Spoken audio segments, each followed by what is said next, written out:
Imaginez votre vie comme une ligne droite, une seule ligne chronologique. Pendant les 20 premières années, vous apprenez. Vous êtes à l'école, vous n'avez aucune liberté et on vous dit exactement quoi faire. Ensuite, vous arrivez au début de la vingtaine. Les portes s'ouvrent. Vous êtes enfin un adulte. Vous avez de l'énergie, de l'ambition et la société vous tend un scénario très précis. Ce scénario, vous le connaissez par cœur. Travaille dur, trouve un CDI, sois loyal, économise un peu ce qu'il reste à la fin du mois et répète cela chaque jour, pendant 40 ans. Et si tu le fais bien, si tu suis les règles, tu seras récompensé à la toute fin par une période de liberté totale qu'on appelle la retraite. Sur le papier, cela ressemble à un échange équitable. Vous échangez vos meilleures années, votre énergie, votre santé, votre temps, contre une sécurité à l'arrivée. Mais avez-vous déjà regardé autour de vous? Regardez les gens qui sont actuellement sur cette ligne d'arrivée. Ne regardez pas les publicités des banques avec des couples aux cheveux gris sur des voiliers. Regardez la réalité. Regardez les statistiques. La grande majorité des gens qui ont suivi ce scénario pendant 40 ans ne sont pas sur des voiliers. Ils sont stressés, ils comptent chaque euro.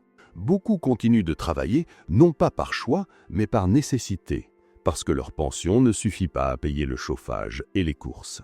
Ils ont suivi les règles, ils n'ont rien fait de mal, ils ont été de bons employés. Et pourtant, les mathématiques n'ont pas fonctionné. Si cela vous effraie un peu, c'est normal, ça devrait. Parce que le plan de 40 ans est cassé. Et la raison n'est pas que vous ne travaillez pas assez dur, c'est que les règles du jeu ont changé pendant que vous étiez occupé à jouer selon les anciennes règles. Aujourd'hui, je vais vous expliquer pourquoi cela arrive. Pourquoi des gens intelligents et travailleurs finissent avec si peu après des décennies d'efforts. Et surtout, je vais vous montrer comment réécrire ce scénario avant qu'il ne soit trop tard. Le problème commence par notre perception de l'argent lui-même. En France, nous avons une relation très particulière avec la sécurité. Nous voyons l'argent comme une réserve de valeur. Vous travaillez une heure, vous êtes payé un certain montant et vous mettez cet argent à la banque, peut-être sur un livret A. Vous supposez que cet argent reste là, en sécurité, à vous attendre pour dans 30 ans. C'est le premier mensonge du plan de 40 ans. On nous apprend que la voie de la sécurité, c'est de minimiser les risques. Ne pas investir en bourse, c'est dangereux. Ne pas lancer de business, ça pourrait échouer. Gardez la tête baissée, gardez votre argent au chaud. Jouer la carte de la sécurité est en fait la chose la plus risquée que vous puissiez faire. Lorsque vous échangez votre temps contre de l'argent, vous échangez une ressource limitée, votre vie, contre une monnaie qui perd constamment de sa valeur. Chaque année, tout autour de vous devient plus cher. L'immobilier, l'énergie, l'alimentation. Si votre argent dort, il recule. Donc, la personne qui épargne consciencieusement pendant 40 ans sur un compte à faible taux n'est pas simplement immobile, elle est en train de se noyer, lentement, sans s'en rendre compte. Nous appelons cela le voleur silencieux. C'est l'inflation, oui, mais c'est plus que ça. C'est l'érosion de votre pouvoir d'achat. Et cela nous mène au piège psychologique. On se dit « je vais juste travailler plus dur, je vais obtenir une promotion, je vais gagner plus ». Mais avez-vous remarqué que gagner plus résout rarement le problème? Vous connaissez sûrement des gens qui gagnent le double de ce qu'ils gagnaient il y a 10 ans. Et pourtant, ils sont tout aussi stressés, ils sont tout aussi proches du découvert à la fin du mois. Pourquoi? Parce que l'erreur des 40 ans n'est pas un problème de revenus, c'est un problème de psychologie. C'est un défaut structurel dans la façon dont nous construisons nos vies. Nous sommes des machines efficaces à transformer notre travail en style de vie. Et tant que cette équation reste vraie, tant que votre style de vie colle à votre salaire, vous n'échapperez jamais au piège. Vous travaillerez jusqu'à ce que la machine s'arrête ou jusqu'à ce que vous vous arrêtiez.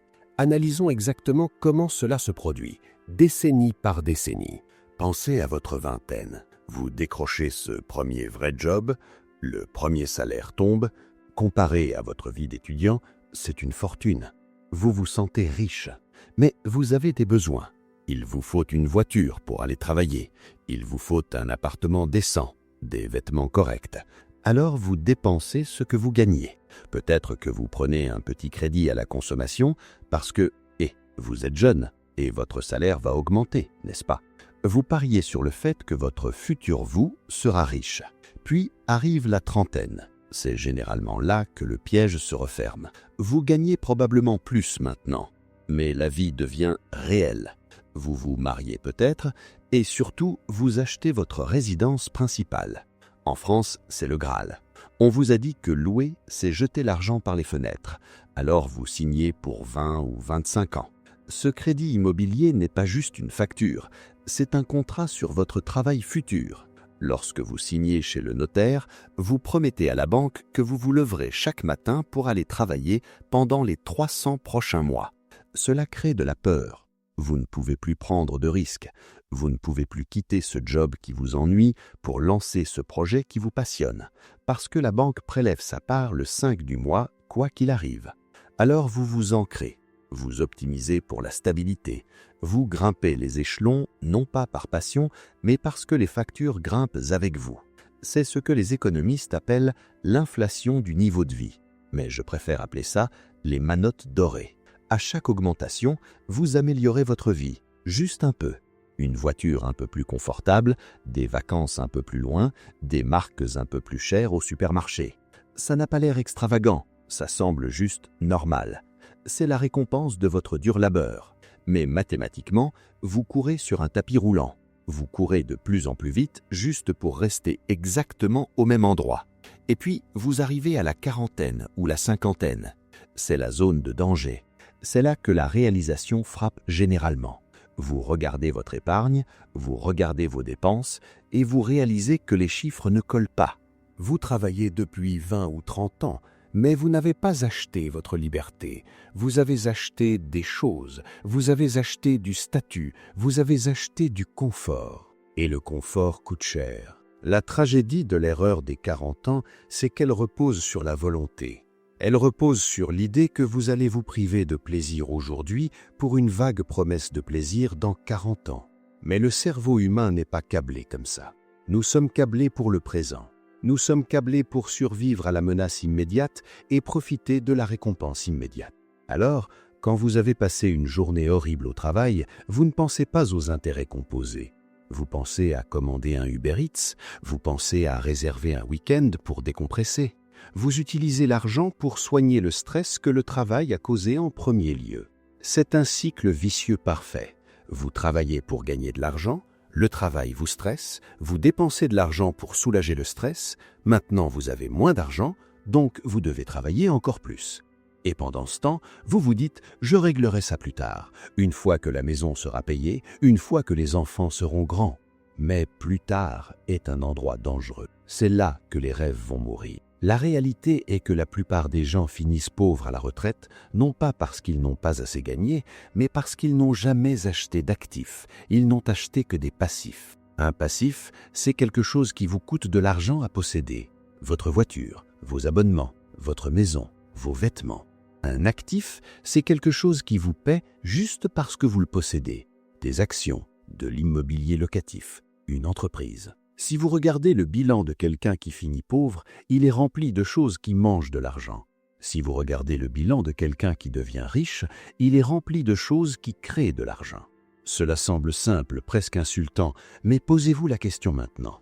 Combien de choses possédez-vous qui mettent de l'argent dans votre poche pendant que vous dormez? Pour la plupart des gens, la réponse est 0.